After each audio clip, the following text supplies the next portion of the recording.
Welcome to Stage Mom Podcast, a podcast for breakthrough bands and artists. Today we have Leather and Lace. Leather and Lace is a rock band out of Miami, Florida. This band has been around working the local scene since the singer Flor was just a teenager. They have formed such a bond. They are like a little tight-knit family, and I just admire that so much. There isn't one bad thing I could say about this band as musicians or even their character. I can't wait to see where this goes for them. They have the talent to take it straight to the top. Go make sure you follow them on social media so you too can see the incredible talent this band has. You need to go catch them live also. It is such a fun act to watch.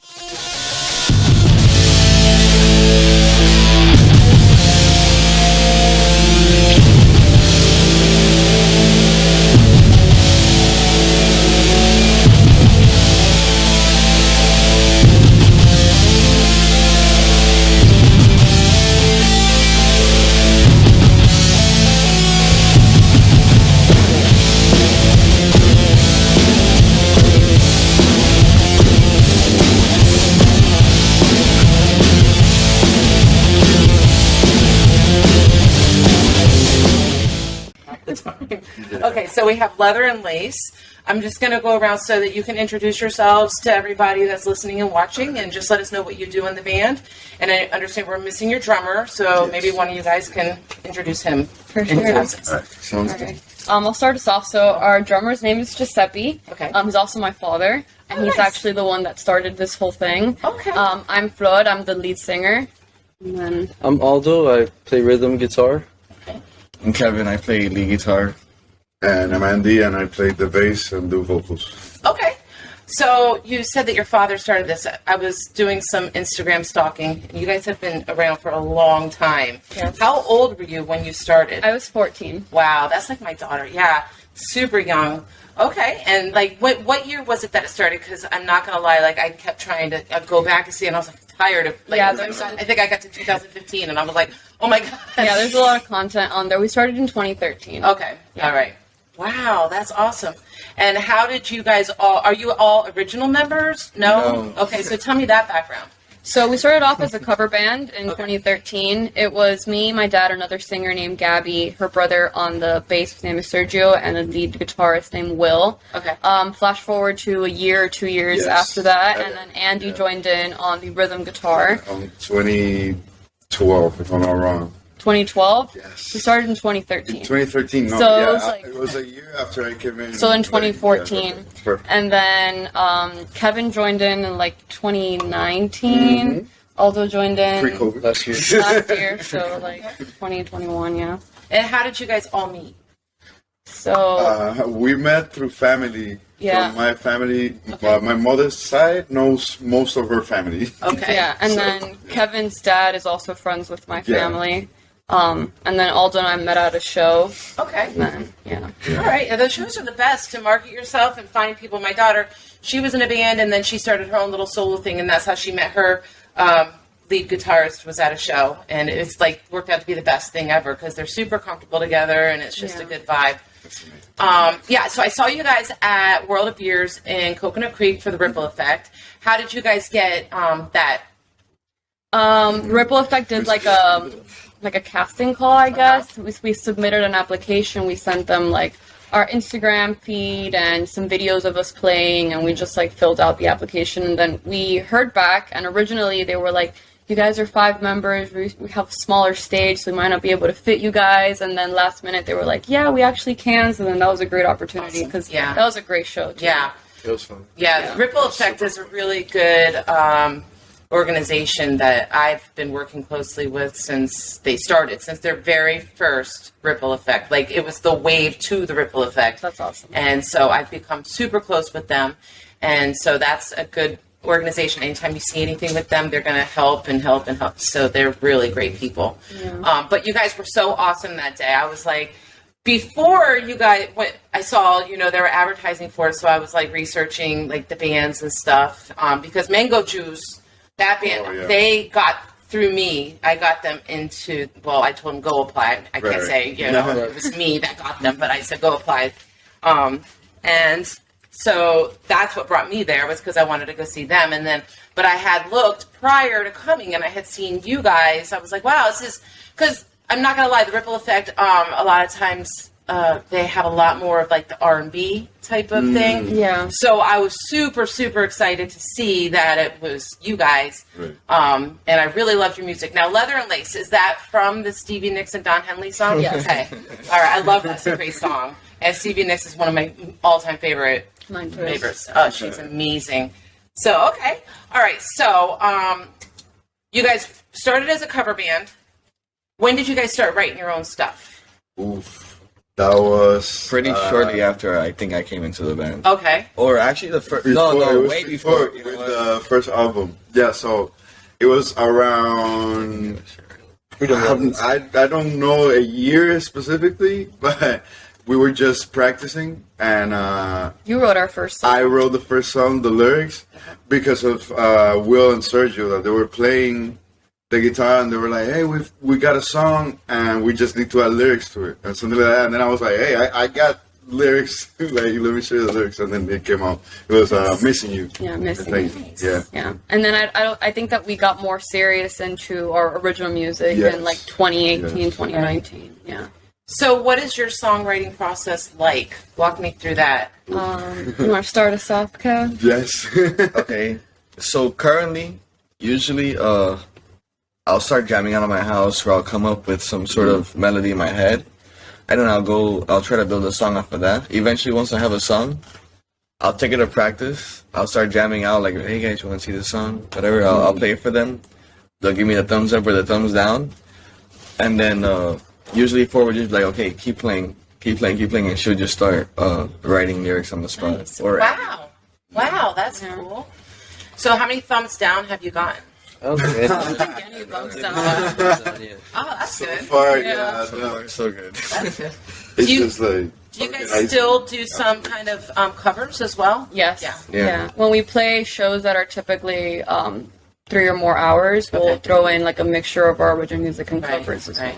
Do you find that you get stuck in like a cover band type of stigma, like doing too many covers? 100%. This is like an argument I've had with a person ongoing for a couple of years now, where like a lot of these bands, they want to do their own music, and he's like, no, if you want to entertain the crowd, you have to play covers. And I'm like, but they want to introduce who they are. Yeah. And the more I got into the scene, there's so many bands out there that people sing along to their stuff, so it's almost like their stuff is going to be covered soon. Exactly. And that's, it's an I think, argument I've been having. my personal opinion, I think that little by little, we've been actually doing it. We've been pushing our own songs into the set list, and then right now we have 10 songs, basically, in our set list that are original songs. Wow, okay. Out of, let's say, 60 or 90 songs. That is a 4-hour set. Right.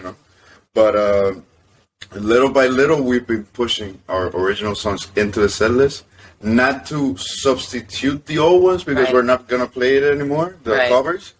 But, I mean, it could go down to 3 covers a show.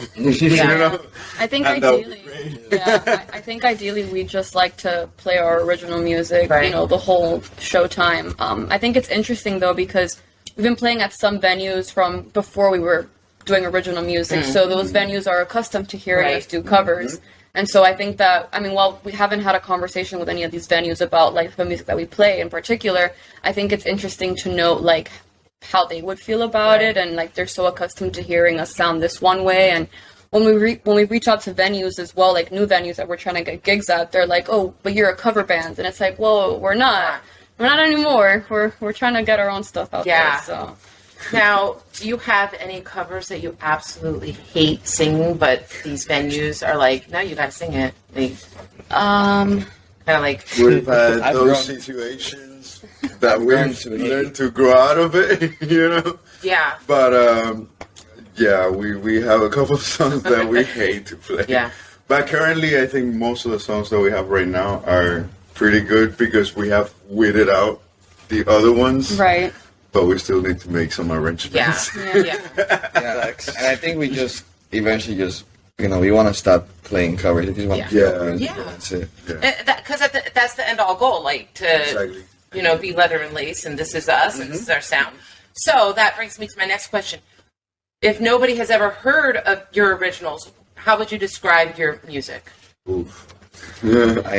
Broadly rock. Yeah, And then when you get into the details of it, I think that we pull from so many different types of rock and different genres in Yeah. total to like build our music that it's kind of hard to pinpoint in a way. it's hard rock music that maintains a classic feel, but also has indie and alternative vibes to it for sure. Yes. Alrighty. Do you guys have a favorite song that you've released so far? Probably all have different ones, right? Yeah. Most I likely. feel like I have Keep multiple changing. ones. Yeah. So, yeah, we're always changing it up to like, oh, this one's a favorite of the week, I guess. Go for it. Does anyone else does anyone have one already in mind? Because I One gotta already? think about it. Bro, I think for me, released already, La Vida no tiene precio. I was gonna say that one it's, too. Yeah, it's the translation of it is Life is Priceless. Oh, okay. From Spanish. Okay. The name is in Spanish because it has like a little Spanish part at the end.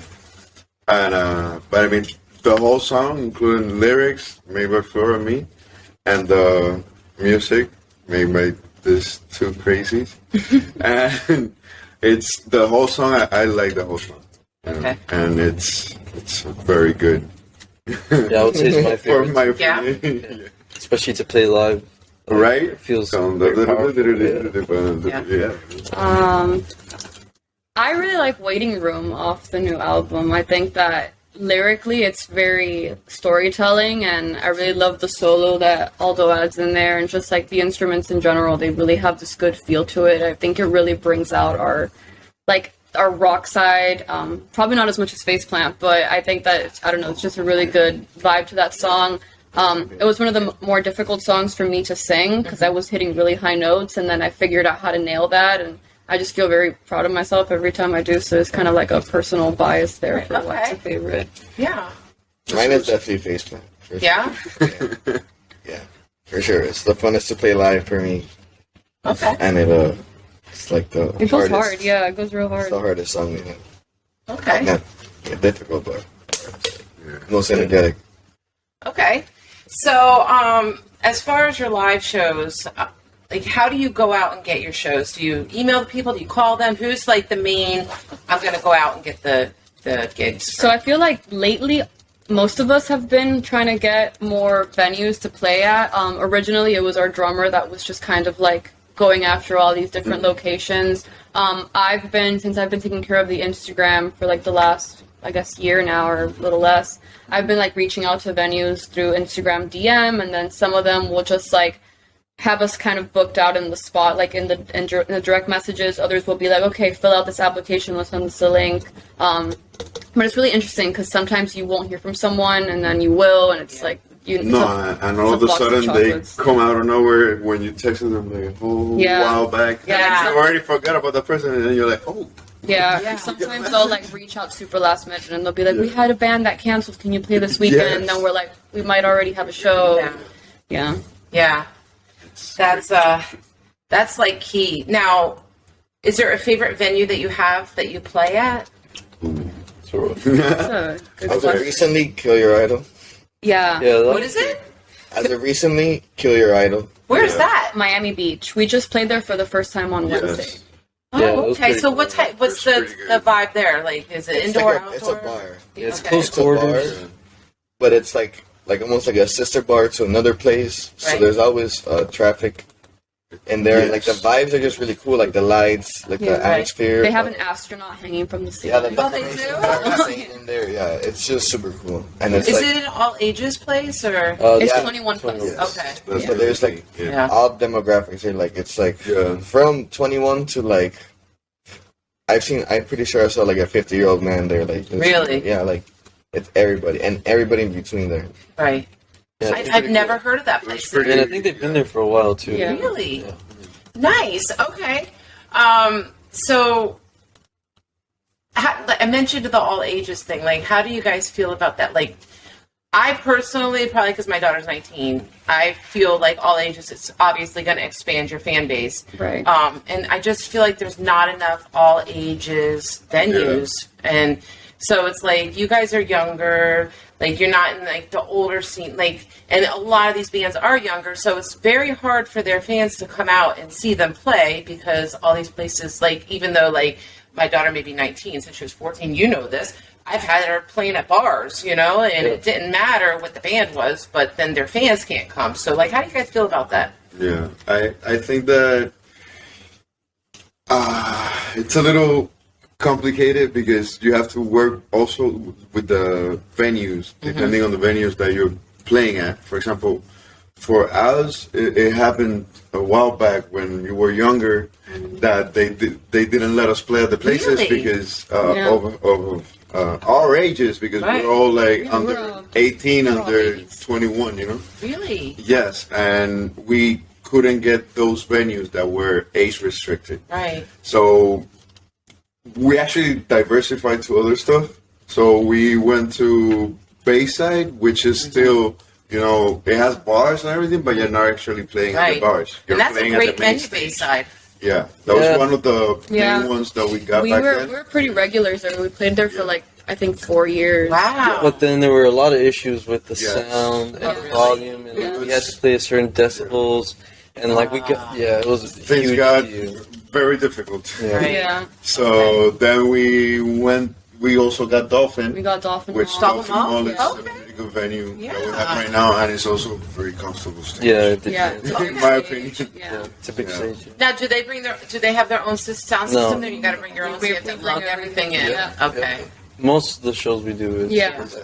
Yeah. Depending on if it's a small venue like Kill Your Idol, they have their own PA. Right. Yeah. Right. So And for the most part, with like festivals, you Also. know, the person in charge has their own like PA system that all the bands stages. use. Right. Okay. All right. Yeah, I just I didn't run into that problem with my kids' band. Like they let them play, but we didn't play Miami a lot, so maybe it's just they let them play, but it was like you weren't allowed to bring. So I would find like restaurants, like actually like pubs. Where it was bars, but they served a lot of food too, so that the kids could have their fans come in and whatnot. I mean, there were multiple occasions when I was younger that we would just be like, "Okay, you're older, so you're this age," and then Also, are they really going to ID you? Like, no, I never got ID'd. We would just be like, "This is her age," and then I would just be like, "Yep, that's me." So, what do you think is the best decision that you guys have made musically so far? oh my god.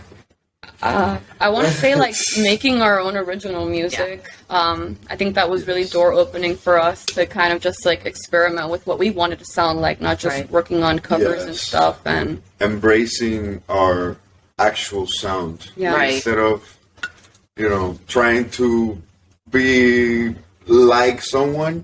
Embracing what we actually have that is good. You know, like, All right. So, is there a dream collaboration that you guys have, like an artist that you would love to collaborate with? Metallica. Yeah, Metallica. I was like, okay, wait for him to say it. Okay, yeah, I saw that one. There's always that one that they don't even think about it; they just know. I mean, I personally would love to collaborate with Paramore. Okay. Just because they're a multi-genre band, and I feel like we're kind of like that in a way. Like, sure, it all falls under the rock category, but we're experimenting with different types of rock styles and stuff. Plus, I love Hayley Williams' voice. Yeah. So she's amazing. She really is. She is amazing. Flawless. Like, yeah. True.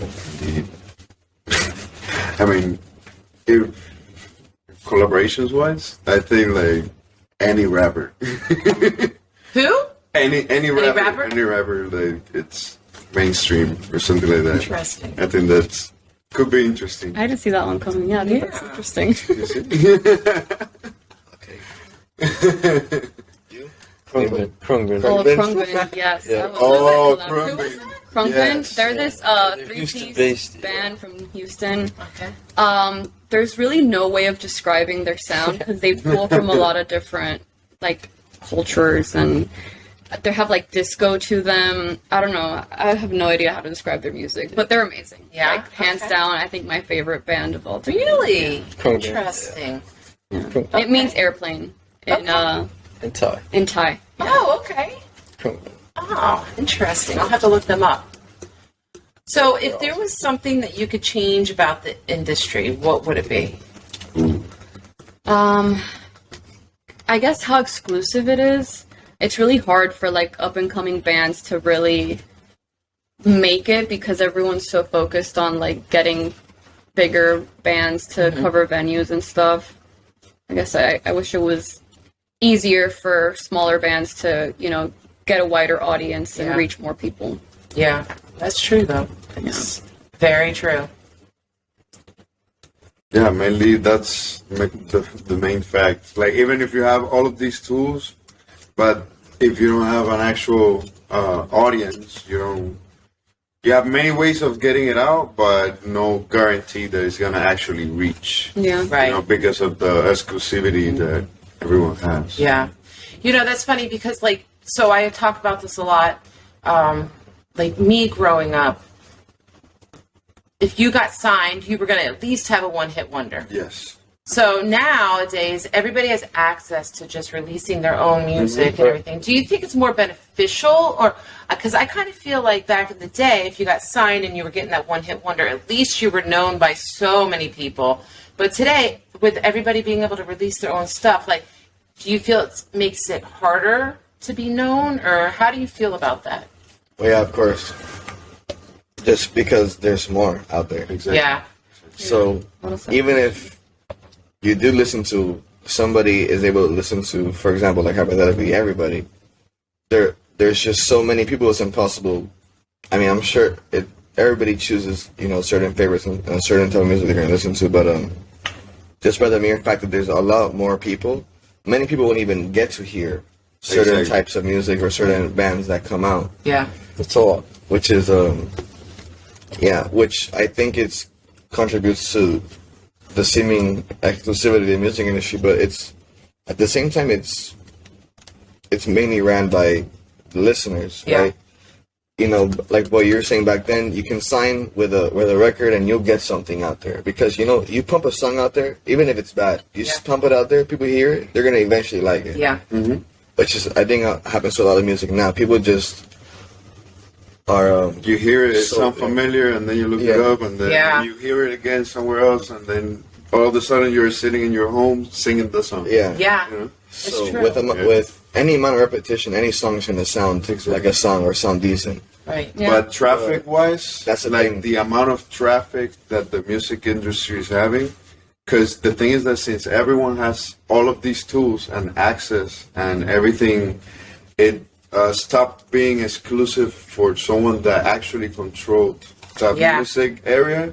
Now everyone has access to it. Yeah. So this reign of content of people doing music, all kinds of music, good, bad, or whatever. Like everyone has a certain taste, and it's really hard to get over that into the top again. Yeah, you know? that's exactly, But to comment on what you were saying, there is a local band that he is so smart marketing-wise. Like, I'm telling you, each week I'm humming a new song of his. I'm like, oh my God, if I hear this again, I'm going to kill myself. And then I find myself, I'm like, oh my God, stop. But yeah, it's like every time I go on Instagram, I see his face singing that song in a different TikTok with a different background. Like, but it's the most brilliant thing because I know the song beginning to end now. Like, at least 3 of his songs now. Like, because he is constantly posting him singing it a different way. Oh my God. And I'm like, wow, this is genius. Like, because now I know that song. So if I ever hear it, I'm like, yep, that's, you know. Yeah, I think that's the power with social media now that you can have all these different artists, whether they're known or they're not. And then if they just have that consistency and that discipline to like keep putting that song out there, like there are so many songs now that those artists have gotten record labels because they just kept going at it and posting it online and posting it online, and then people were just like, okay, I'm hearing it all the time, so might as well, you know, try to get it, you know, download it on my phone or whatever it is. New ringtone. It's like I've seen so many of these local bands that are like so by far better than anything I've heard on the radio, and it's a shame to me. I think it's just really a shame. But so what achievements do you guys see yourself achieving in the next 5 to 10 years? More albums, more music. Yeah. Indeed. And then whatever comes from that comes. Yeah. You know, Exactly. it's Yeah. very hard to predict. Like, because you said, regardless of skill or the quality of music, you know, some people just get a lucky break, and that can happen, or it can't. Regardless, More music. it'll still be fun. You know, everybody will. I think that the direction that we're going right now with our music, our original music, I think it has a chance, at least a big chance, because I actually like it. Actually like our music. Yeah. Do you guys produce your own stuff or record it? Do you guys go into the studio? We've worked with studios, But we're started. but we want to produce our own stuff. Yeah. Yeah. Our experiences have not been totally ideal in the past. Exactly. Especially with given the amount of money that we Yeah. spent. Yeah, cheap, yeah. No. So I think it's with that same the price that you would normally spend on recording and all that stuff, it would be beneficial to allocate that money instead to building our own studio. Yeah. Equipment. And we actually have an ideal location, which is the warehouse of her father, Okay. Which is where we can- practice anyway. which is where we practice. So you know, the studio equipment, especially like the most complicated comes down to the drums and maybe the singing, because you have to have a place that has a Yeah. decent like acoustics and all that Yeah. stuff. But guitars and stuff, all that is straight plugging into an interface into the computer. That's Right. nothing. So Then again, one, we have the tools. Yeah. and we Yeah. have all the shows we have. He has all the mics for his drums, everything. So Yeah. it Just seems jumping like on the computer and recording. Yeah. yeah. So But it's something that we are gonna start doing now. Yeah. Because before we didn't have the resources and the knowledge Yeah, to right. actually do it. So I we think did that know we now were we're serious. ready. Like Exactly. we were still like, I think this album solidified that we're pretty serious about Yeah. engaging and like actually Putting stuff putting out music there. out. Yeah, I mean, with our first album, when we released it, like, it's a completely different sound than what we have now, because it was also different members in the band and stuff. And I think that after that album came out, we were all just kind of like, okay. And then this one came out, our second album, and we're already creating new music, Yeah. and there's kind of this momentum building up. And Yes. I think that, we just want to keep putting stuff out there and keep creating. And every time we go to practice, it's like we're trying to get something new out there. And it's Right. just always a journey, just trying to create, which is Yeah. beautiful. Yeah. Have you guys thought about doing like a little tour or anything? Yes, definitely. we have definitely thought about it. It's just the coordination and planning where we kind of get to a stop, because we don't have the knowledge yet to figure all of that out and how it is. I mean, I'm pretty sure now I've like looked into it and stuff, and it's just like reaching out to venues and like coordinating dates. So yeah, I mean, that would be great. That'd be great Yeah. to like have a tour with So fun. everything. Yeah. Get like 15 passenger van and load it up with the equipment. That'd be awesome. Yeah. Indeed. That would be fun. Yeah, I always wanted to do that with my kids' band, but they were just too young to even listen to me. So, do you guys have any favorite local bands that you head out to check out? I mean, I think Mango Juice Definitely. Love was They are incredibly love that talented. psychedelic rock. Yes. That day at sound check, I even told him, dude, give me your Instagram. I started following them right there on the spot. And for me, another one, Exit 27. Oh, I don't think I've heard of them. 7. I haven't heard of them either. I haven't heard of them in a while, but I saw them live a couple times, and I know that they have a couple albums out, and I really like the song. also Cova Sky, Go the Sky, yes. beautiful music. I don't It's know. Miami based and like New York based. Yeah. Okay. It's also like that psychedelic type Okay. of music. That's making a way. Okay, so I had gotten this phone call, shockingly, right before my mini fest from this guy that owns the studio that I was just talking to you about. And the guy that does all the mastering there, he wanted to talk to me because he actually moved down here from New York. He doesn't want to do the mastering anymore. And he's best friends with the president of, God, this is going to drive me crazy, a very famous record label. Anyhow, he was looking for bands that with that psychedelic type of rock feel, because he feels that it's shifting to that also. Yeah. It It's is. going to drive me crazy, the name of the label. Anyhow, So he came out to check out some bands at my mini fest, which made me so excited. I don't know if anything came out of it, but I know he got the numbers from a couple bands, so I was pretty excited about that. Sorry, I'm just still trying to think. But yeah, so it's funny that you guys say that, because I had that same exact conversation with him about how it's like shifting to like that psychedelic rock, like 80s feel coming back a little bit, which is super cool, because that's, I grew up. And so Cobra Sky. Yeah, okay. Cobra Sky. Are they down in Miami? They're in New York right now. Okay. But yeah, they come to Miami often because where they're from. So. Yeah, Dog Alley is another good Oh wow, I haven't heard of local band. Dog Alley. Yeah.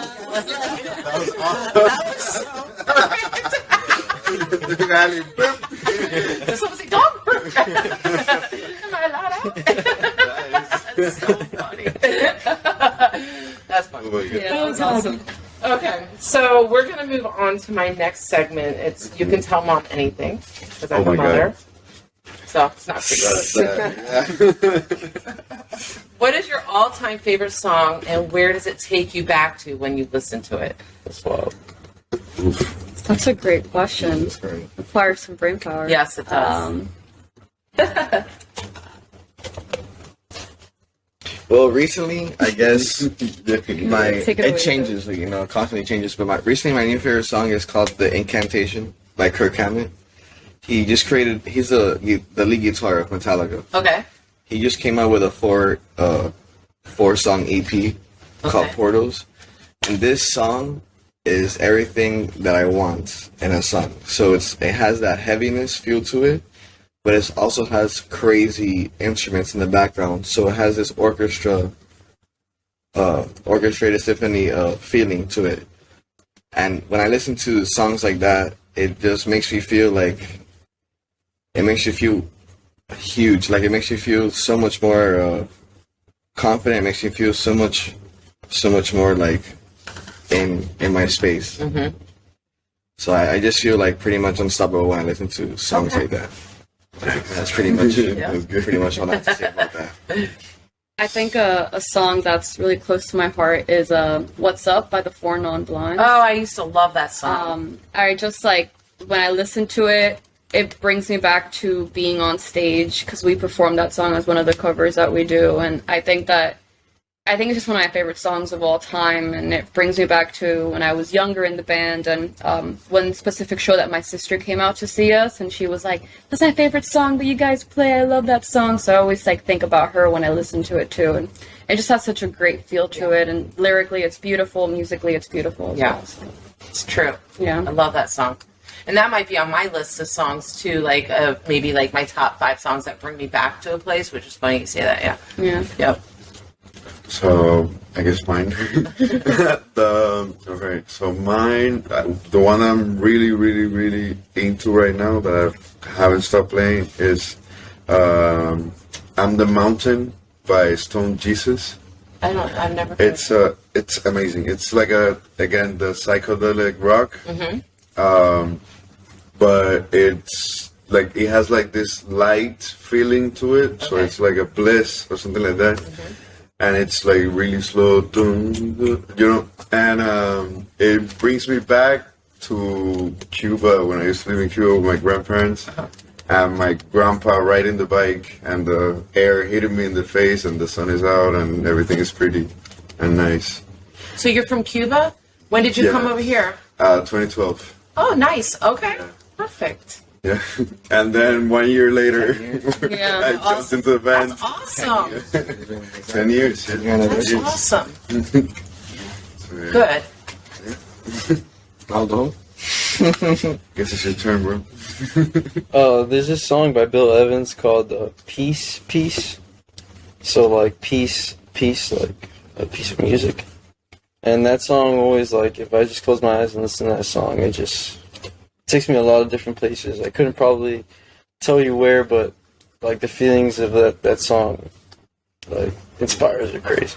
So, Peace, Peace by Bill Evans. All right. Nice. I'm learning all these new songs. I try to make mental notes, and sometimes I obviously forget because I forget everything. But when I watch it back, I'll pause it, and then I'll look up the songs and stuff. There was this one band I had, the Old Youth. Have you? I've heard of them. They're super good. And one of the guys in the band told me to look up Dying Fetus. So I had to message them. I finally looked it up. Yeah. Have fun. Look that up. The music was good. I was like, and then the singer started to open his mouth, and I was like, I was done at that point. I was like, oh my God.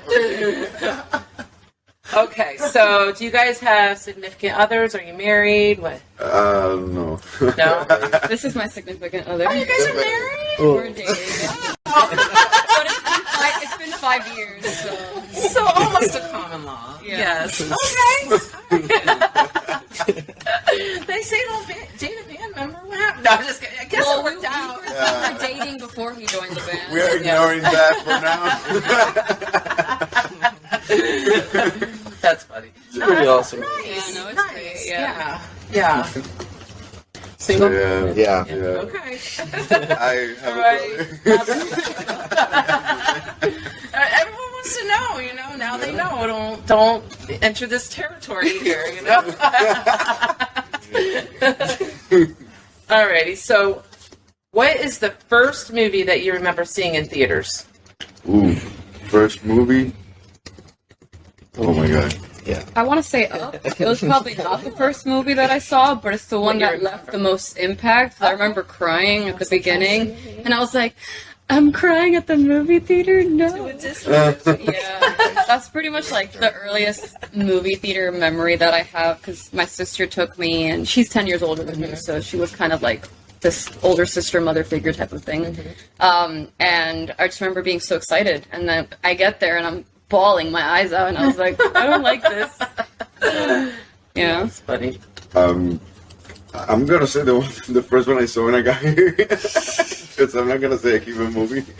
Yeah, I definitely won't know. Yeah, exactly. So the first one we saw was, I think, Transformers. Okay. One of the Transformers. Dude, Yeah. That was awesome. Dude, it was amazing because all of the sound effects that movie has, and I was my first movie in an actual theater. Yeah. So That's a good one. It was like crazy. yeah, because and everything was amazing. I got goosebumps. I didn't cry, but I got goosebumps. I was like amazed by everything. Nice. It was great. Yeah. I could definitely say a name of a movie right now, but it's like, likely not accurate. Okay. But yeah, it's either Transformers or like Pirates of the Caribbean. Okay. All right. Oh, yeah. I guess we watched the first one yesterday. Are you guys Team Johnny or Team Amber? Team Johnny. Team Johnny. Okay. Good. Definitely Team Johnny. I've been like watching that. Yes. It's such a mess. It is. My husband comes home from work and lays on the bed and watches it on his phone. All I hear is laughing. I'm like, what are you? He's like, I'm like, are you watching that trial? Yes.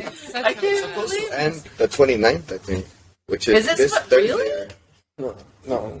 That's what from the most what I looked up. I think I looked up before. I was like, oh, when is the trial end or something? Yeah. When is the I think ending it's of this week. Watching when are we those gonna have videos closure? has like It's instant. made such a change on my algorithm for YouTube, because it's just all about the trial. It is. And then I'm curious, right? Because even though I've already seen the clip, the title catches my eye, and I'm like, ooh, let's see what happens now. And then I'm like, I already watched this, but it's such a intriguing trial to say the least. It is. Yeah. It really is.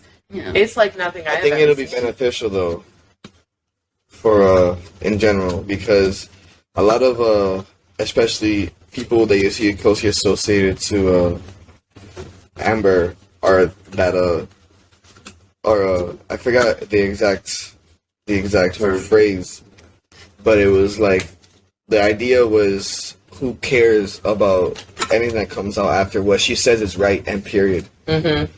So I think it'll make people more critically aware now. Like, okay, we gotta make sure we take both sides into account. Yeah. And we got to make sure we don't ruin anybody's lives before we know the exact situation. Regardless of sex or race. Right, or nothing. exactly. Like it's, So maybe maybe let's just find the truth. Exactly. Yep. into the right. Yeah.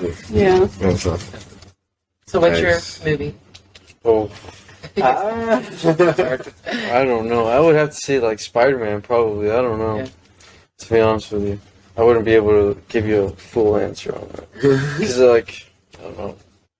I don't remember any movies.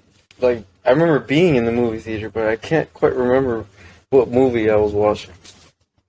So. I totally remember. Being honest, dude. Really? Yeah, I totally remember. I think it's because when I was younger, we just didn't go to the movies. Like, I'm the youngest of 5 girls, you know, and so it was like we didn't get extra treats like that. And then the one time we nearly shit ourselves, me and my sister, when my parents said they were taking us to see the Rescue Rangers, and then we were going to Swenson's for ice cream. They're doing a remake.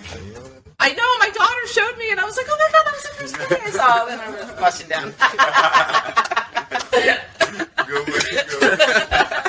Yes. So yeah, I totally remember that. But it's funny because like you appreciate things that you don't typically get. So it's like Right. a 46 that happened when I was probably in first grade, second grade, and then that was the only movie I think I ever went to see until my adult life with my parents. So yeah, so it's funny how that happens. Okay, if you could have 3 celebrities to dinner, past or present, who would they be? Easy question, man. Yeah. Okay. That's got his answers. James Hetfield, Okay, so you're gonna have to tell Kirk me. who's- Hammett. Are they all from Metallica? Yes. The whole band of Metallica. 3? Yeah, 3. Yeah, 3 of them. Out of And Lars, I guess. Yeah. Yeah, some Metallica. He would just go to dinner with Metallica. I'll let you have 4. But I would. So one's not left out. And who? That dinner would be the best tasting food I taste in all of Dark. Oh my god. Underground group right there. I would say this is an interesting combination of people, but Laura Lee, who is the bassist of Krungbin. Okay, the band out of Texas. Yes, Okay. band out of Texas. Haley Williams. Okay. And V.E. Schwab. And she is an author, because I love to write, and I create my own nice. books and stuff. And Really? I'm trying to dive into the novel writing, and she's one of my favorite authors. So my favorite author of all time was Paulo Coelho, the author of The Alchemist. Okay. And then I started reading V.E. Schwab's books, and then she has slowly just engulfed me in her books. Okay. Her story building is amazing. So I would love to pick out her brain of how she writes such incredible stories. And then musically, I would love to just sit and have a chat with Laura and Haley. So Okay. they're big influences for me musically. Nice. Okay. 3 celebrities, I would have to say Chris Cornell, Quentin Tarantino, and Johnny Depp. Okay. That would be an interesting dinner too. Yes. Music direction and the actor. Okay. So I'd probably go comedians, and I'd probably do like Shane Gillis, Joey Diaz, and then I would go like maybe like Mark Spear, like the guitarist of Krungbin. Okay. Yeah. So, is that your favorite comedian, or I mean, speaking comedy-wise? Now that you brought that up, honestly, yeah, comedy for me is like, I think there's like stand-up comedy where you're there in person, and then there's like watching it online, and then there's like podcasts. Yeah. And I feel like there's a comedian for each of those. Yeah. So I've been to comedy shows, but I've never really been to many comedy shows. Mhm. So in terms of like podcasts, I think like Shane Gillis is like my favorite for sure. Okay. I went It's to not high for school everybody. with a I will comedian, definitely. and he travels now. He's in Cobra Kai now as well. What? We He's- just finished watching it, so He's the Cousin Louis. Is that his name? Cousin Louis Brenner. No way. Yeah. What? So that's really cool. yeah, you gotta Google some of YouTube, some of his bits there. He is one of the funniest people I've ever met, and he was always funny. His brother is funny as well, but what made him big was Vince Vaughn. The Vince Vaughn, freaking drawing blanks left and right. The Vince Vaughn something show where he went around with his favorite local comedians. He pulled these guys. Sebastian Maniscalco was a part of it as well. That guy. What the hell was the name of the Vince Vaughn? That's gonna drive me crazy. And that's how he became famous. Was Vince Vaughn found him, and they went and they traveled around and did all their comedy shows. And that's gonna drive me crazy.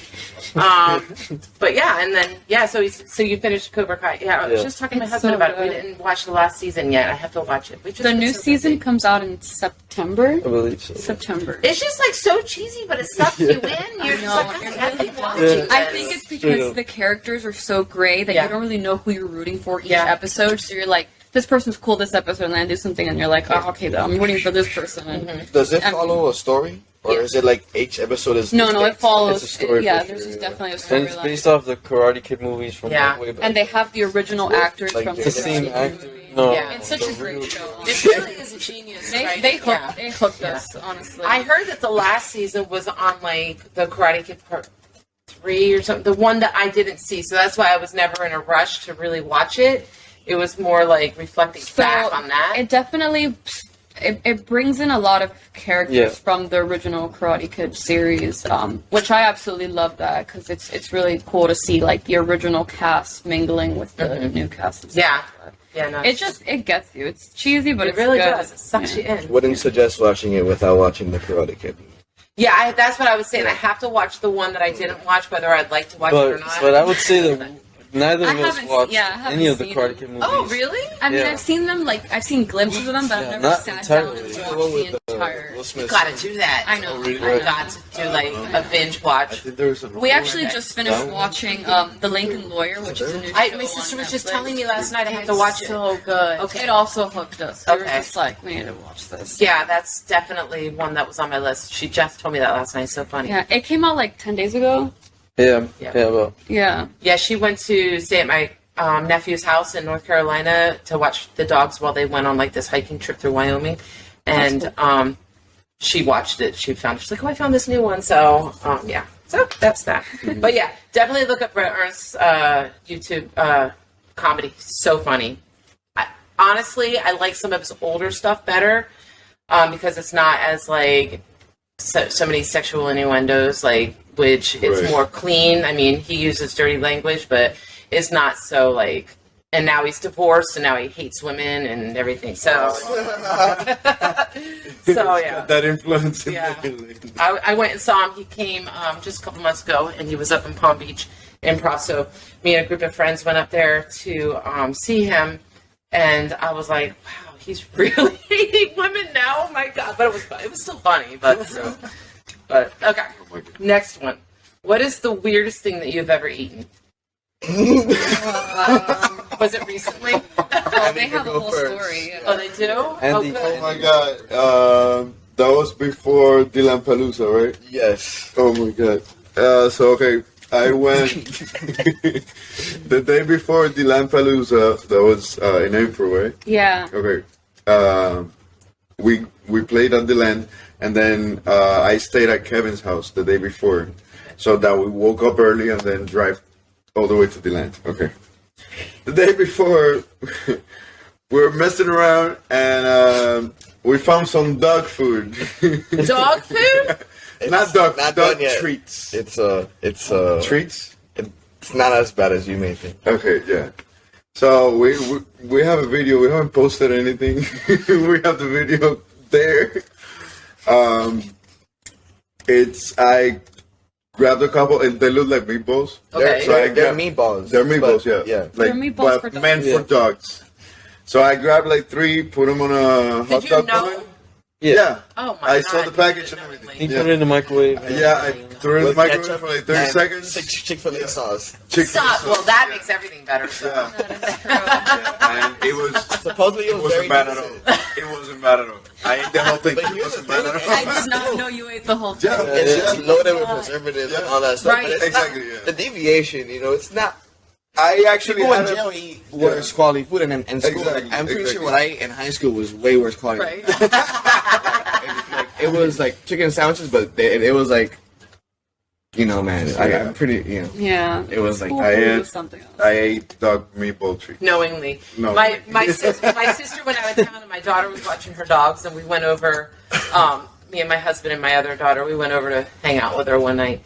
And my husband, he's like that quiet guy that you just kind of bring him with you and then he kind of hangs out in the back, you know, and then then you're like, you ready to leave? Yeah, okay, we'll leave. Like, oh, it's good seeing you tonight. So he was so quiet in the house and he went over to the kitchen and me and my daughters were sitting on the couch and we see him pass by and he's looking out back and he's eating this cookie and we're like, and it looked like an Oreo. That's what it looked like. And we both, me and my daughter looked at each other. We were like, we couldn't even get the words out as he's just sitting there talking, looking out the window. Did you tell him? My daughter's like, oh, that's a dog treat. He's like, what? Why'd you let me eat it? We were like, we didn't know that you were going and helping yourself to the cookies and whatnot. But it was so funny. After the fact, he didn't believe us. He had to go over and look at the package as he's still eating this thing. He's like, it's actually not bad, though. He finished the damn thing. I mean, at that point, might as well. I'm telling you, yeah. If you ever don't have food at home, buy dog food. Treats, dog treats. That's more expensive than food you I was just want going to to buy. say, though. that might be more expensive. Yeah, my dog. I mean, I won't lie. Sometimes when I'm hungry and I'm like preparing my dog's food, like it doesn't smell bad. Oh, God. But it's because my dog, he's Spam is spoiled. we all eat dog He has like spammy looking. Uh-huh. Like, Cat wet food, dog bro. food. What kind of dog do you I have? have a pug. He's 15. Oh, my God. My husband loves pugs. He had a pug named Bubba that lived till 18. And then he had a pug named Tifa. And we had to put her to sleep when I think she was 17. Oh, wow. He had a black one and a fawn one. Oh, yeah. The Mine's fawn ones fawn, are the, yeah. yeah. Yeah, I think it's interesting because when you look it up online, their life expectancy is like 14 to 15 years, and then mine's 15, and I'm just here like. But he's also been around the band for a long time, Right. so he's a little deaf and he's a little blind too. So he just eats and barks all day and Bumps sleeps into walls. and bumps into walls, which is Yeah. unfortunate. It's That's so heartbreaking. sad. Yeah, but he's That's- a cutie. But When yeah, you're I haven't sleeping, had he's just adorable. That's the dog of leather and lace. Yeah, He's he's been our through so mascot. many practices and yeah. Yeah. Too many practices. Too many Yeah, so many practices here. with Bel right there sitting there. we have pictures of like all of us with Yeah. him. Aw. And it's like he's our mascot. Yeah. Yeah, when my dog passes, my husband is starting to get the girls together to say he wants to get a pug again, but I don't know. I have an old English bulldog. She's the best dog I've ever had in my entire life, but she's like the life expectancy is 9 to 12 years, and she's already 12. Like, so I'm just waiting. The thing about But- pugs is that they're pretty high maintenance. Like, Yeah, they are. yeah. So they're not just like a dog that you can just Slide down running the- around. It's like you gotta be Does yours aware. snore really loud too? Yes. Yes, that is mine. Yes. I remember Tifa snoring like, oh my God, just please get the dog out of the room. But now, like, I was just telling my husband the other day that when Sammy goes, I don't know if I'm going to be able to sleep without her snoring and vibrating the walls and stuff. It's like you're so used to it, you know? It's Yeah. just, Oh, Yeah. man. Yeah. It's hard. yeah. It's part of it. The owner of the food I ate, it was his little dog. Oh, what do you have? Sophie. I have a mini Pomeranian. Oh, yeah. Oh, She's okay. adorable. She's vicious, but she's adorable. Yes. Trying to A bit more on the overcompensate sassy for side being for Yeah. Yeah, no, she's just really sassy. Yeah. She's definitely She's a so mix, cute. though. Like, she's definitely, like, not pure bred, for sure. Okay. All right. So, but, she almost looks like a very cute raccoon. Rat. Yeah. Raccoon? Rat? Like a rat and a raccoon at Mixed once. with a raccoon. Yeah. I don't know how to, like, I don't know, like, yeah. That's I'm what I kind have. of She see a has picture. that kind of attitude. I have a picture, I mean, Okay. I don't know. Like super I'll show you. intense. You can show me. Yeah, you can barely get close to Kevin. Like Oh, it was, territorial. you get into She's the a same little room and she's Rottweiler. like ready to Yeah. attack and start barking Yep. and everything. That's funny. Be careful because, like, my husband and I, when we first got our dog, it was, I mean, called her a cockblocker. Because she would come and she would, like, we were sitting next to her there, she'd squeeze her legs right in between us You little- and just sit there like she owned the place. Like, I'm here. It was so funny. I definitely know what that's like. 'Cause his dog is like super jealous of anyone getting near him. Oh, what kind of dog do you have? She's a mix of a lot of. She's definitely a mutt. Yeah. She's got some pit bull in her for sure. I think she has a little bit of a wiener dog in her. No one else agrees with me. Pit bull, wiener dog. Because she's very I don't like. think there's any wiener dog in there. I think there's a little bit. It's something her about the parents was ears good. and like her body length. Her mom is Somewhere huge. in the ancestors. Yeah, maybe. But yeah, She's like she's adorable, Curious. but she's very feisty. Right. just like her father. Yeah. That's funny. Oh my god. Okay, so who is your celebrity crush? Oh wow. Elizabeth Olsen. You're Oh, the quick. Olsen twin sister? Elizabeth Olsen. Oh my gosh. She is the sister, right? Yeah. Okay. She is. Yeah, she is pretty. She just has bad biatch vibes to her, Wait, and she's very pretty. blanking, She is pretty, yeah. blanking right now. Oh my god. The Portishead singer. Totally forgot her name. That girl. Welcome to the club. Yes. Forgetting things. Yeah. Yeah, Portishead singer. I'm gonna find her name. Oh, it's later. Vince Vaughn's Wild Wild West show. That's what it is. Okay. There you go. You Now see, we it's can not move on with coming our lives. It comes back to you. Yeah. What was your celebrity? I have no idea. I would say young Johnny Depp. Okay. It's a good one. But I think like in present time, I have no idea. I have no idea. Yeah, I probably don't have an answer. No? Well, she could be your celebrity crush. Aw. Yeah. There you go. Alrighty, so do you feel that love really is blind?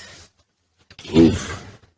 Well, I don't think my opinion would be pretty relevant to this. I don't really have very much. I've never really settled with anyone. I never wanted to. Okay. So that's not really.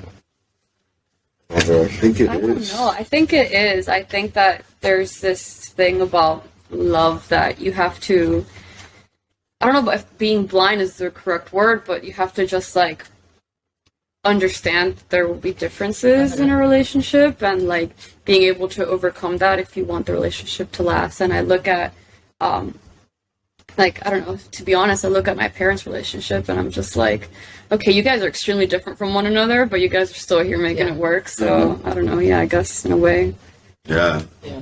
Because it's also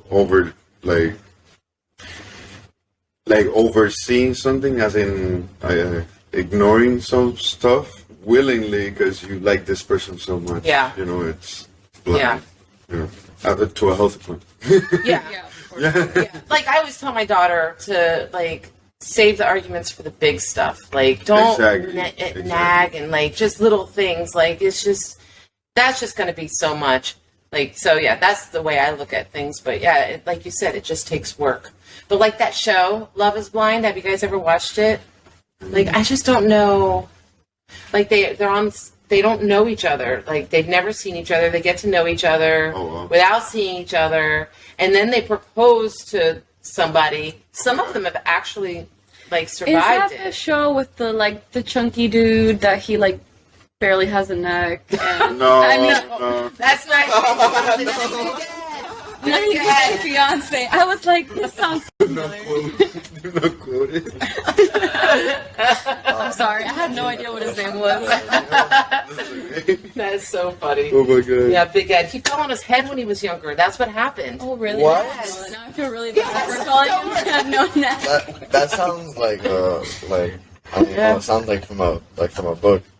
I know. But I know, but Fell on his head and he got stuck. Like, I'm curious because I'm curious about how that would work out because trying to picture how medical. how it that was would- something. how He that talked would about it work because out. I watched these shows and he talked about it one time. But it was like in gymnastics or something. And he landed on his head Maybe his and bones it did fused. something with his discs or something. I don't know. I only half They probably listened. fused together because, like, even for example, like astronauts will go to space, and because of the low gravity, your disc will like you basically stretch out a You're very kidding. fractional bit. I didn't It's- know that. It's so between between the bones that make up your spine Uh-huh. are these gelatinous discs. So with less pressure on them, they're able to have a little bit. They expand the smallest amount. So in his case, I'm assuming he fell really hard. Maybe he fractured something, broke something, and his bones ended up fusing together. Right. Because if not, he would have just over time. Yeah, went back. But if he went to space, he would be different. It's very negligible, right? It's very small. It's not like, I'm not telling you, like, you know, you grow. Like, you know, it's very, like, small. Like, it's just, like, Elon Musk. like, I'm not even sure it's even, like, a whole centimeter. Like, it's, you know, very small. But, yeah, that's all I have to say about it. Okay. Alrighty. So if you could have your fans remember one thing about you, what would it be? I want to be the one jumping around the stage. Yeah, I guess just like remember our energy, because I feel like we have this good energy that we still over our time together. It's fun to watch, obviously, of course, we've never been able to watch ourselves play, but it's so much fun to watch. I haven't had those people when I'm performing, and people look like they're having fun, so I mean, I guess there's a good. I personally feel on stage there's a good energy to us. So if you could just like take home that that feel good energy with you, that'd be cool. Yeah. That's so important though. Like you could sound like crap, but if you bring that energy and the crowd's into it, they're gonna be at your next show. Yeah. Sure. Yeah. That's Yeah, the same way you have an output of energy for them that they take, they also have an output for you, and you. It makes us play a lot better as well, and it makes you feel better about what we're doing. Yes. You know, I'm sure many local bands can relate where sometimes you're playing for a certain point, you look up and it doesn't really seem like the audience is like there, and you're just like, oh man, what are you doing here? So bad. You kind of want to go home at your break. Yeah, like I want to leave. I can't wait to leave. Like, you got like 2 sets left. But there's always that something that changes. There's always a turning point. Fortunately for us, there's always been some sort of turning point. We've never had a dead show. Like the most 2 sets, 1 set, something like that, and then the next set is. Yeah, then it always blows up at one point. Yeah, typically our last set is like the loudest set, and everyone's just like. So, like, for those possible 1 or 2 sets where you feel like the crowd is kind of like lost, what would you do? Would you like throw in a cover song to no? It's not. It's not necessarily like it's not necessarily because of the type of music we're playing. It's many of the times usually because of the attendance. Like it's just people have it down there. For example, like Gilbert's, we play from 1 to 5. So maybe 1 is a little early-ish. Yeah. Some people they're still waking up or whatever. So usually around 2:30, people start writing. Yeah. But like once there is people there, like, or even the people that are there, it's it's still early. It's still like they're still engaging. Right. Yeah. I don't think we've had just like a. But it's never been completely dead show. Right. Actually, I can't imagine that you guys would. Yeah. I think the only, to be honest, to be 100% honest. Coral Gables? No, I was gonna say the Joint. Because there was no one there. It was a super low-key place in Wynwood. Yeah, they had just opened up. Yeah. It was very marketable to people who like to indulge in smoking marijuana, basically.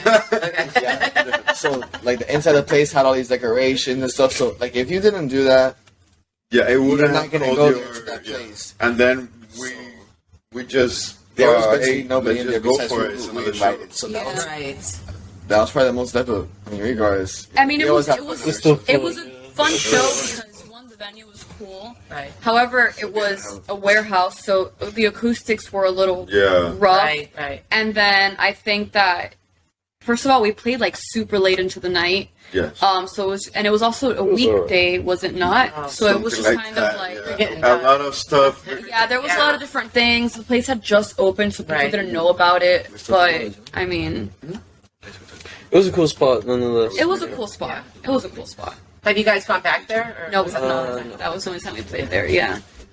It was more of like a rap vibe. Yeah. Okay, I got you. That's not what we put out. They were just trying to introduce rock, but and the location of the place is just not ideal. Yeah. It's like a very sketchy. Yeah. You wouldn't feel comfortable being there at night, for sure. Right. It's not that there's people walking, but it's just like you know, it's not the part of Wynwood that it's like you think about when you want to go. Yeah. Yeah. I've been to a couple like that, like one in particular, I can't remember the name of it. It was right next to a recording studio, and it was almost maybe part of it, but it was the warehouse part of it, like downstairs. And it was like you didn't want to veer away from that area because you might be killed. So it was like there I was showing up with my kid. Like, I mean, this isn't the best of. yeah, but yeah, no. How do you guys feel about those warehouse shows? Because I know a lot of kids up here in Broward, they love those warehouse shows. Like, We haven't done many of them. We haven't have done that much many. experience with Yeah. it. Yeah.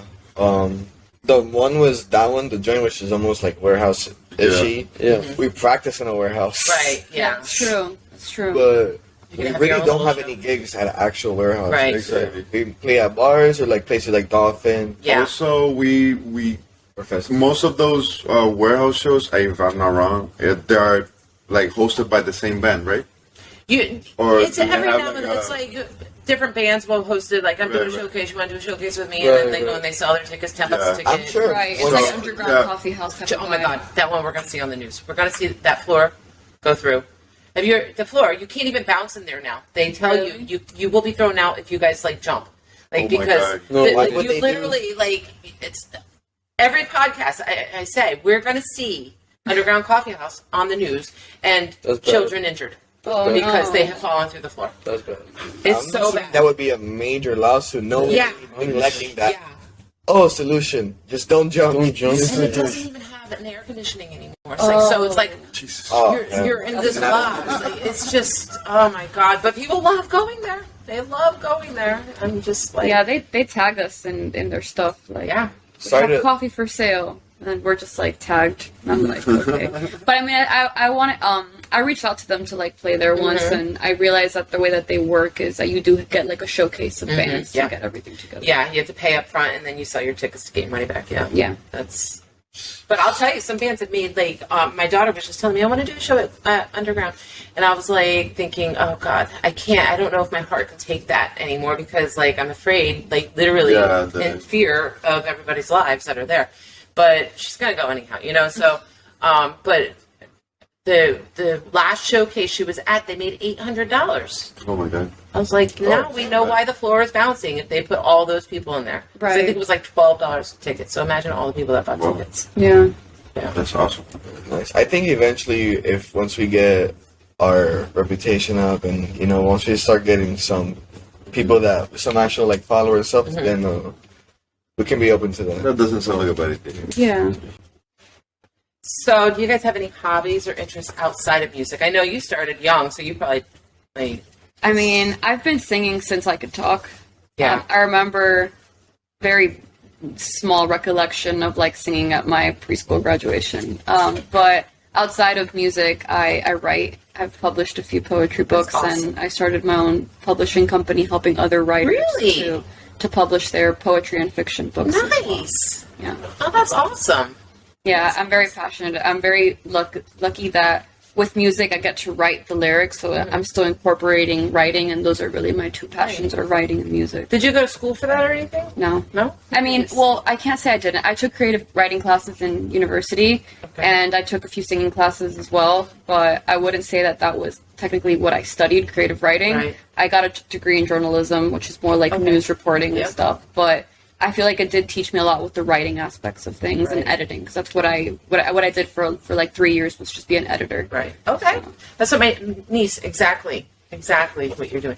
She actually worked for a company where all she did was read books all day long, and it was like an app where you put a review on a book, and so people, if they want to read a book, they're going to read her review. Right. And it was like, Yeah, it's like a Goodreads kind of thing. yeah, I would never last at that job. Oh, I Ever. love Ever. I reading. hate reading. You can ask. I mean, I'll literally bring a book to the show, and like during Really? breaks, I'm just Yeah. there with the book in my hand. I think I've read one book my entire 46 years. We've gotten used to it. We thought it was like, oh, is she mad or something?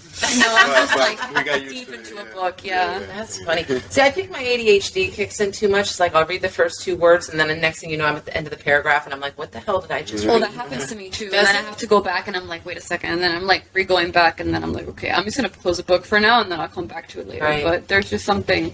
I mean, I saw something recently that it was like you're reading a book, you're basically just hallucinating onto a page, and I don't know. There's just something really cool about. There's so much that you can create with a book, and regardless of what genre it is, and it's just really. I think it's just amazing. I think it's so cool what you can create with just words. Yeah, see, that's nice. Like, because I totally don't. I'm going to say agree because I just have no interest. But my daughter, if her room wasn't such a mess, I would show you. Like her under her bed, it's just stacked with books. Like she's just like you. She just loves reading. Yeah. So, what other interests do you have? Honestly, I would say YouTube is like a hobby of mine. Would you upload videos? No, like watching it. Yeah. Like what all kind of stuff? sorts. Yeah, like all sorts of different stuff. Like from like history videos to like live concerts to like breakdowns of certain things. It's like, Okay. yeah, I think we're blessed with like just being able to access so many different things. It's very true. Yeah. That's very true. I guess my other passion is medicine. Like being a pharmacist or No. Oh. So I have being in a band is one passion, but my other passion is studying medicine. So one of my goals is to become a cardiothoracic or a neurosurgeon. Really? So yeah, I love science in general. Yeah, I love science in general. I'm heavily interested in medicine and the cosmology. Those are the main two genres I would say I resonate with the most. So That's awesome. I Though. guess yeah, that's. This is interesting. It's just so funny how, like, so many different things are so interesting to some people and just not to others. It's just, like, so amazing to me. Yeah. I had some kid here that he's super into, like, the solar system and everything, and it's just, like, that's another thing that I'm just like, really? So that's super interesting to me that you're into that. That's awesome. Yeah. For me, right now, what I'm doing is it says Leather and Lace. I also have another project in different genres, which is like hip hop and rap in Spanish and English. Really? Okay. And I'm also trying to learn the engineering side of music. Mm-hmm. So mixing, mastering, recording, and Yeah. all that. I'm trying to get that really, really good so that Yeah. I can apply it with them. Right. So that we can, once we start doing our own music, I can be on the computer side, like mixing and mastering everything Yeah. and recording. I think it's really useful. Yeah, it in is. today's world. It is. Yeah. Yeah. Okay. All right, so we're going to do rapid fire. These are, Oh my god. we have to answer quickly. No one ever does, though, so you don't. Okay. Go for it. Pressure's on. Should Everybody's. we go in order? Establish an order. Yeah, like- Yes, that's Okay. good. Like That's a that. good idea. Okay. That's probably why we never succeeded at it, because we never had, like, a real... Okay, so we'll start with you. Okay. What celebrity annoys you the most? All of the Kardashians. Okay. The guy from Hamilton. Okay. Probably all these people on Instagram talking about NFTs and all this. Yes. Okay.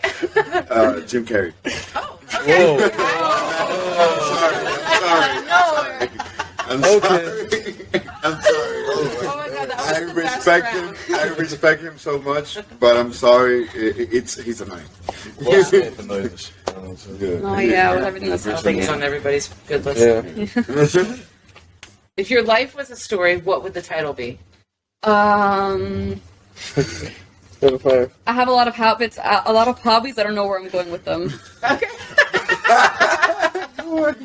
What's going on? I think. Oh, so Oh my gosh. What the fuck is going on?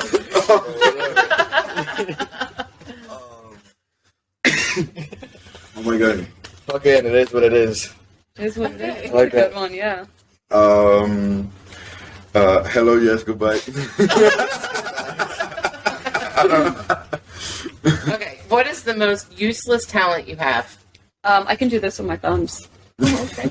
Yeah. I can swirl an object that's long around my thumb. Okay. Related somehow. I have a dislocated thumb. I can't move my ears. Did you guys know that he could move his ears? No. I keep it very secret. Low key. Yeah. That is hysterical. Okay. What is the world's worst movie? Dear John. Oh, yeah, that was bad. That was really bad Yeah. compared to the Spring book. Breakers. I thought that was atrocious. I honestly never even heard of it. I saw a movie that's called like Year 87 or 2087. It was like a space movie. It was so bad. Like it was like, bro. I mean, whatever. Yeah. Very bad. Sharknado. Oh, that's, God. All right.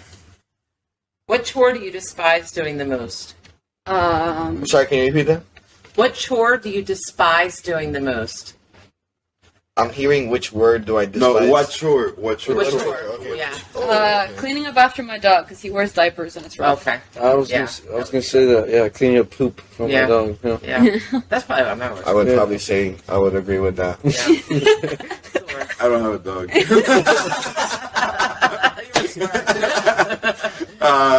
Yeah, clean the toilet, I guess. Okay. That's about. Who is the most overrated musician? Playboy Cardi, I don't. Who is that? a guy who murmurs baby words on top of a beat. He's hot stuff. Is he? Everybody know. Ask your daughter. I'm sure your daughter knows who he is. Okay. Everybody knows who he is. But Playboy he's Cardi. very bad. If you just hear a song, you'll know what I'm talking about. Like it's Yeah. like a baby talking over a cool beat. Very overrated. Okay. Very. I still don't have an answer. I feel like if you would have asked me a couple years ago, I would have said Ariana Grande because I Okay. loved her original stuff, but then she got really mainstream and Yeah. it became too poppy for me. Mm-hmm. That's pretty much everything that I can think of at the top of my head. Yeah. Overrated. I'm thinking overrated. Oh, okay. Overrated artists. Overrated artists. Jesus Christ. I blanking right now. You're gonna hate me for this. Cher? Cher? Cher? Really? Interesting. Interesting. I don't know. As an artist and vocal wise, I don't. It doesn't really. I think she's very overrated. But I mean, she has her like stepping stone in the '90s. Yeah. So it's maybe that's why she's more. Yeah. Legendary kind of. But yeah, for me, it's overrated. Okay. Mr. Albert. I would have to say like I don't know, man. Bad Bunny, I think. Oh yeah. I agree with that one. Oh I'm gonna go. Yeah, that's my answer too. Bad Bunny. You went there? I'm gonna go. Yeah, I know it's gonna offend some people. But Yeah. it is what it is. It is what it Yeah, is. Ariana Grande is Just going an to offend opinion. some people too. Yeah. So Yeah. Cher might offend some Yeah, people. that's true. All of our opinions, like, Okay. except so- yours. Everyone agrees with yours. So. Okay, so what do you impulse buy the most often at the store? Oh man, Craft supplies. the pack. What? Craft supplies. Oh, okay. That's Yeah. some weird shit for sure. Or books. Okay. No, I would go with books, yeah. Go, Kevin. Impulse buy. Oh man. Oh. I don't really buy many things, I'll be honest with you. But if I saw like a Rubik's Cube or something, Okay. or I don't know, Gadgets? something like a ball, like that Okay. looked really cool. Kind of like what a child would do. Yeah. Okay. A guy, yeah.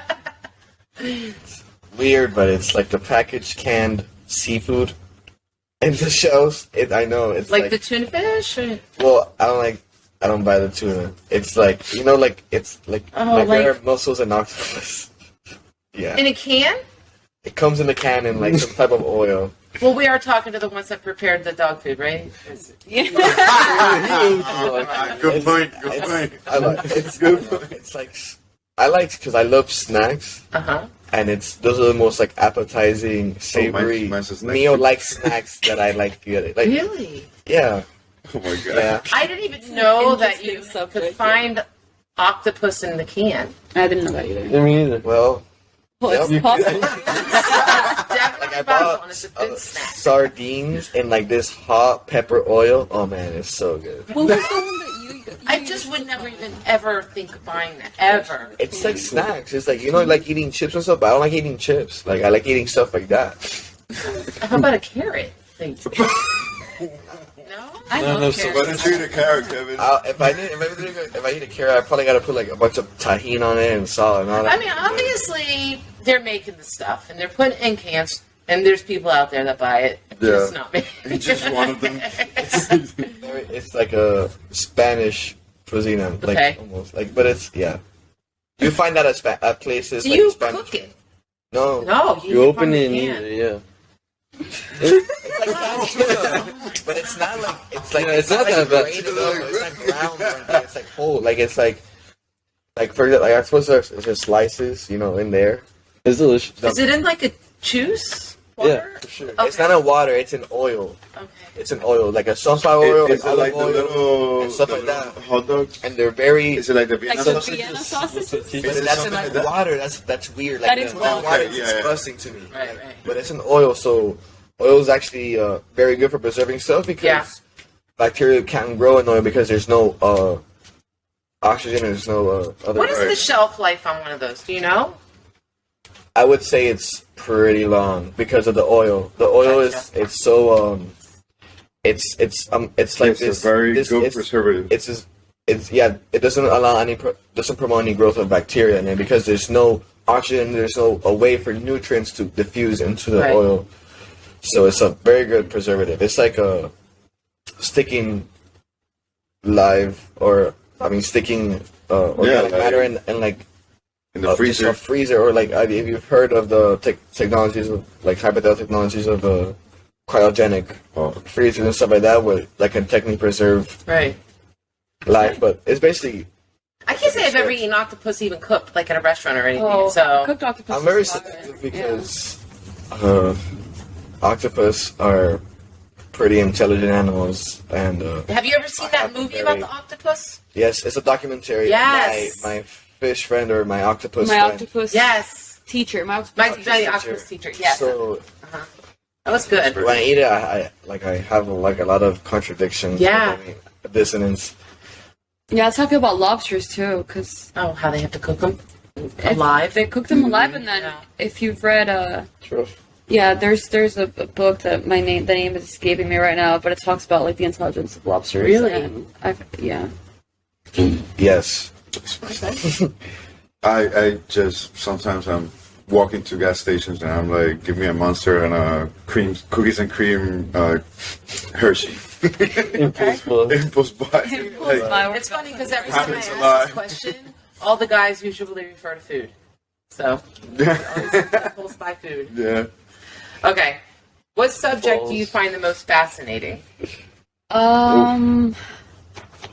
Literature. Subject. I knew you were going to say literature. I mean, to be honest, I would love to say history, but I did not attend a lot of my history classes in school because I was the DJ for the dance team, so I wasn't really like I would just get pulled out of class. But I think that history is really interesting, and I have a big regret about not being able to know more about it. Okay. But literature has a huge part of me. So Okay. Yeah, I would say in between like science and history. Okay. Yeah, would be my favorite for sure. Yeah, science like biology, biochemistry, and cosmology. Okay. Psychology. Okay. All right. All right. What is your favorite pizza topping? Hawaiian, Hawaiian. hands down. Like take away the ham, just leave the pineapple on Yeah? the pizza. Yeah. Okay. I was just go pepperoni. Pepperoni. Yeah, probably pepperoni or like sausage or I love peppers, red peppers. Okay. Pretty good too. Yeah, that's true. I had filet steak. Filet steak on the pizza. You know what Really? I had once? I had mango on Actually, pizza, from Domino's. Really? and it was. I've only had it once, Oh, but like like American I cheese literally on the steak on salivated it? from thinking about it. It was like this cooked mango on the pizza, I think. and it was phenomenal. But I like sweet and I actually Okay. tried with mango, and it's really good. it's so good. Yes. Pizza and mango. I also like pineapple on pizza. yeah, Right, it's right. an underrated. Yeah, no. Yeah, like, I think that's why it makes it's sense. also sweet. It's sweet, so that's why some Have you people don't ever like did sweet the stuff. Blaze? Yes. Blaze Okay. pizza? Did you get the hot links? That's what my husband gets. And when you said described your pizza, it's got the sausage and the pepperoni and jalapenos, and it's got a hot marinara sauce, a spicy marinara sauce That sounds on good. it. my God. So yeah, he lives by it. Like that's his favorite thing in the whole world. So In practice, we once got the Kevin special. Oh, the It's Kevin Alfredo special is so sauce good. Okay. with cheese, spinach, and chicken And mushrooms. okay. and mushrooms. on So- a thin. It's incredibly Yeah. It's incredibly savory. Yeah. Do you make So- the crust yourself, or No, it's the Domino's. It's so customize, yeah. Order But online, it's you so can just good. say okay? that stuff. It's incredibly savory. Is it like a white pizza? Is Yeah. Yes, Okay. exactly. Yeah. We call it the It's Kevin like a special. pasta. The Kevin special is It's basically like it tastes like a pasta. Okay. I'll have to try It's that. delicious. It's really good. I'll have to try Yeah. that. Okay. So, what's the last thing you watched on TV? The Lincoln. No, Criminal Minds. Criminal Minds. Criminal Minds. Pirates of the Caribbean, yes, sir. Avatar, the first. To you, what is the best age? That's a great question. Just the stage, right? Like we're just talking about. The best age. The best. Age. Oh, I heard stage too. Yeah. So I'm not there yet, but I want to say like 27, Okay. 26, like 25 to 27, because I feel like you kind of already know yourself a lot more, and you're probably more established in whatever career field you choose. Right. And yeah, I mean, I'm looking forward to 25 to 27. Okay. so. I would say like 42, 43. Okay. Yeah. Yeah, I would Because say. yeah. Sorry, no, you. No, you yeah. Finish it. Finish it. Oh yeah, I just think that you're still kind of in your prime a little bit, but you're old enough to where you're a little bit more established with your family and stuff. Yeah. I think more in like the 32 or 35 range. Okay. For the same reason as Alton just said. Yeah. I think like 40. I think I'll be thinking like, oh, I'm almost 50. Like, Yeah, you get into that midlife crisis. yeah. So I stage think of your like life. 32 to 35 is probably like. I want to say like Yeah, I 6 or 7. 6 or 7. No responsibilities at all. You're just Just out of run diapers. to your Oh, mom, you can wipe your own ass. Nasty, and you're like, mommy. Yeah, I mean, the question now makes me think of like, I want to be 30, flirty, and driving Uh-huh. for 13 going on 30. Yes. This is one of my favorite movies of all time. Yeah, that's a good movie. Yeah. We were going to watch that last night. Funny. It's Say so that. good. It doesn't get old. My husband, that's like his hard, like, pass. Like, he loves Jennifer Garner. So last night we were trying to think of a different movie to watch. I have a 19-year-old and a 9-year-old. And so she was naming all these cartoons. He's like, you know what? You have to think about us sometimes. We don't always want to watch cartoons. And so he's like, well, what about like Big? And then he's like, oh, what about the one with Jennifer? That one when she was 13. So yeah, I think I watched Dateline. I think that's what I ended up doing. I was like, yeah, I'm not. Yeah, but it's funny. Okay, so like I had a really good time at that age. I was just becoming a mother for the first time, but I was also going through a divorce. And then I would almost agree with your answer, but because I have a 9-year-old now, it's like almost like now, like if I had stayed married to my ex-husband and had another kid, then we would have been at the age where they're self-sufficient Right. and we could actually enjoy life. But I still have a 9-year-old, which I'm absolutely, blessed. But I'm still like having to like be responsible mother. Right.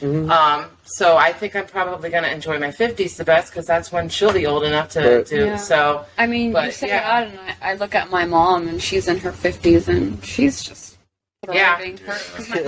My sister and I are 10 years apart. My sister's in her 30s. I'm in my 20s, and then we're self-sufficient. So her and my dad are just constantly Yeah. like, we're gonna be over Living here. life. We're gonna be over there. And Yeah. I mean, that's why our drummer isn't here today. So. But yeah, I mean, she's living life. So I look at her, and it inspires me to be that. Just kind of free spirited and Yep. going with the flow at 50 in a way. I Yeah. guess. That'll be me. I'll be out. My daughter told me though, like apparently it's not cool to have like moms at shows, and I'm like, but you know, It's so I have to cool. be there, Mom. I mean, It's so my cool. mom is there at every show. I was at every single show too, like for my kids' band. And then she was telling me about these other bands. So then I said, well, I'd like to see them, like, and maybe invite them. And then she's like, all right, well, if you're going, just don't talk to me, please. I'm like, what the I'll literally I'll hug my mom. I'll get off stage during I the don't break mind, and I don't all. mind at all. Yeah, it's nice to have that support from people that are so close yeah, to you. right, thank you. Yeah. Yeah, I love it. I love Yeah. it. I mean, I'm not gonna lie. I have moments where I'm like, Yeah. But I totally hear that social media thing because like my daughter now, she started her new little project. I was like, so do you want me to like get any gigs or anything? Because that's what I did. I got them all for her band, and she was like, no, I want to do it all myself. I'm like, okay, That's awesome. whatever. You can no, do it but yourself. that's I'll get other inspiring. people gigs, okay? You're gonna be crawling back to me. Oh my god. That's funny. So okay, so if you had one message for your fans, what would it be? Let the universe guide That's what you. I was gonna say. Okay. What was it? Stay tuned. Stay tuned. Okay. Well, that's definitely not where I went with that. I went way deeper than that. Yeah, I was like kind of in the That's same the poet. Yeah, I guess. Yeah. like just do your own thing. Doesn't matter what happens around you. Like as long as you stay true to yourself, Exactly. Yeah. just follow that little light. Even though everyone tell you that it's ugly, follow it. Yep. Remember that. Yeah. True. I think it's so important to stay true to yourself. And Yeah. What you want to be as a Yeah. human being, because it's so easy to deviate. It is. And don't be a bad guy. Yeah. Yeah. An Be a good a-hole. Yep. We'll get much further in life. Yeah. Yep. Yeah. All right. So what's up next for you guys? Tell me what's coming up, your goals, your future, what's happening. And So we're working on new music. Okay. There's this one particular song. It's called Meadow. We might release it as a single. We've been working on just a bunch of new music. We've been incorporating all those chord progressions and Kevin's chord progressions and just like experimenting with different sounds and lyrics and just kind of, I don't want to say still figuring out our sound, but just kind of like experimenting with different elements and developing our sound and experimenting with different things and seeing what feels fun to sing and fun to play and what actually the audience, likes to hear. So Yeah, I mean, if we like to hear it, then Exactly. Yeah. right. Like so that the audience like it, we have to like it. Exactly. Yeah. So that's Yep. how we are Exactly. seeing it right now. Yeah. So That's we're so true. trying to find something that we actually feel good about, and Yeah. then putting it out there to see. Right. But it's interesting you say that because there are definitely what comes to mind is people love to hear "Fly," which is a song off our first Yes. album, and I dislike that song. I know, do I you? know, yeah. It's just it's a very vulnerable personal song for me, Yes. so I don't think I've gotten to a point where I feel comfortable performing it because it brings me back to a dark time in my life. But I mean, people love that song, and Because of the same thing that you just said. because it makes them feel like they're not alone in that vulnerable place, and Exactly. I understand that, and I guess but there's a lot of we're not gonna perspective push here. you to do Yeah, I something you don't mean, want to do, this so. conversation's making me have a bit of perspective. Yeah. Okay, we'll think about playing. Well, one good thing came out of this podcast. go, At there least you it go. was that. Yeah. So, all right, you guys. So it sounds like you guys have like regular gigs at certain places. And Yes. Are there any other gigs where people could find you? Or So we play at Gilbert's Resort in Key Largo pretty often. We're actually going to play there on July 2nd. okay, We also play at Sandbar in Cutler Bay pretty often. We're going to be there on August 8th, but I'd have to double check our group chat and see what the dates are. And we're kind of just open right now to playing more venues, getting more things up here in Broward, Yeah. trying to like expand our musical horizons. Just because we don't want to stick to one particular area, we want to expand and play more venues, get to have an experience in different places and see where our music takes us. I mean, we've played in places in Central Florida, and that's always a great Northern environment. Northern Florida.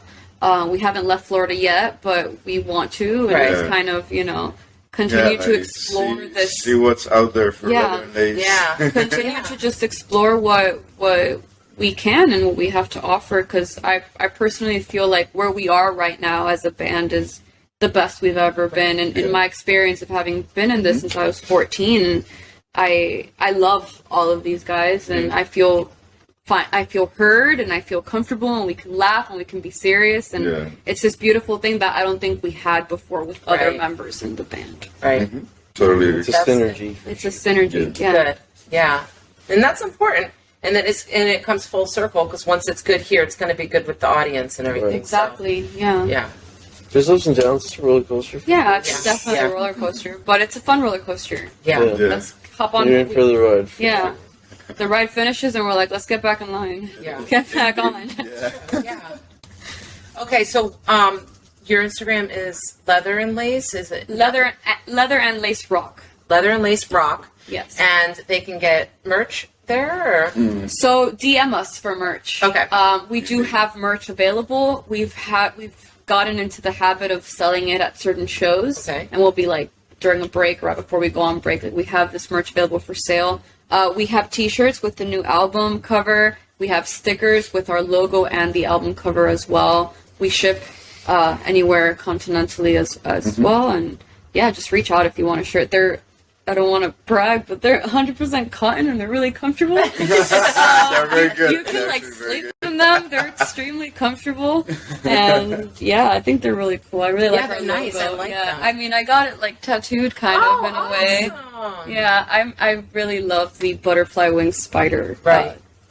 Concept. Yeah, this storyline that we built. Check out the record on all streaming platforms. Yes. Yes. Streaming platforms. Yeah. Exactly. Yep. Except SoundCloud. We're not on SoundCloud. No, We should okay. probably get on there. But everything else. Spotify, YouTube. YouTube, Apple Music, Tidal, etc. Yeah. Amazon Music, yeah.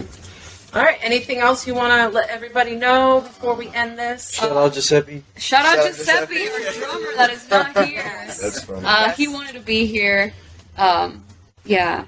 He wishes us all. He said, "I love you" in the group chat. We love him. before Yeah, we we got love here. him. Aww. Yeah, I gotta love him. He's my dad. I wouldn't be here without him. Him and Jamie has always been amazing to us. Yeah, they've really been. I'm. It's really beautiful to see like my parents really just like everyone that's been in the band. They just automatically become family to the point where like we're delivering a turkey at your house on Thanksgiving, and like it's this really beautiful energy of just like connection and familiarity. That's awesome. Yeah. I love that. I love that a lot. Yeah. We're all I mean, we have our ups and downs, but we're all a great team. Yeah. Yeah. You know. Yeah, but at the end of the day, you are like a family. Yeah, definitely. Definitely. Yeah. All right then.